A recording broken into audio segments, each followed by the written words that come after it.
Language बहुत ज़्यादा affect होती है, क्योंकि बच्चा स्क्रीन को बार बार देख रहे हैं तो उसके अंदर लैंग्वेज डेवलपमेंट उस तरीके से नहीं हो पाती, वो बैक एंड फोर्थ कन्वर्सेशन लोगों के साथ नहीं कर पाता। ये बड़ी इंपॉर्टेंट चीज़ है कि जब वो अपनी एडोलेसेंट में आएगा, अपने टीनेज में आएगा या अपने अडल्टहुड में आएगा, तो उसकी कम्युनिकेशन स्किल्स उस तरीके से बेहतर नहीं होगी। और स्क्रीन टाइम की एक और वजह ये भी है, स्क्रीन टाइम की वजह से वर्चुअल ऑटिज़म, ये एक टर्म है जो कि हम ऑटिज़म स्पेक्ट्रम डिसऑर्डर के लिए यूज़ करते हैं। ये दो it's not a formal diagnosis, but virtual autism बहुत ज़्यादा राइज में आ गया है ड्यू टू स्क्रीन टाइम। तो स्क्रीन टाइम के बहुत सारे डिसएडवांटेजेस हैं, जिसमें मैंने आपको बताया कि बहुत ज़्यादा ये आपके इमोशंस को भी डिसरेगुलेट करना शुरू कर देता है।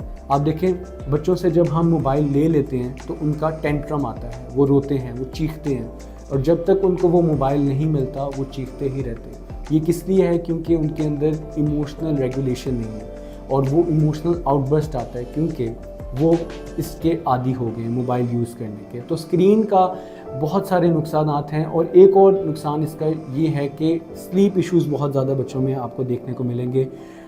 जो बच्चे स्क्रीन को ज़्यादा यूज़ करते हैं, क्योंकि उसकी ब्लू स्क्रीन होती है, जब आप उसको कॉन्स्टेंटली स्टेयर करते हैं, उसको कॉन्स्टेंटली देख रहे होते हैं, तो उसकी वजह से आपका जो रूटीन है वो फॉलो नहीं हो पाती सोने की।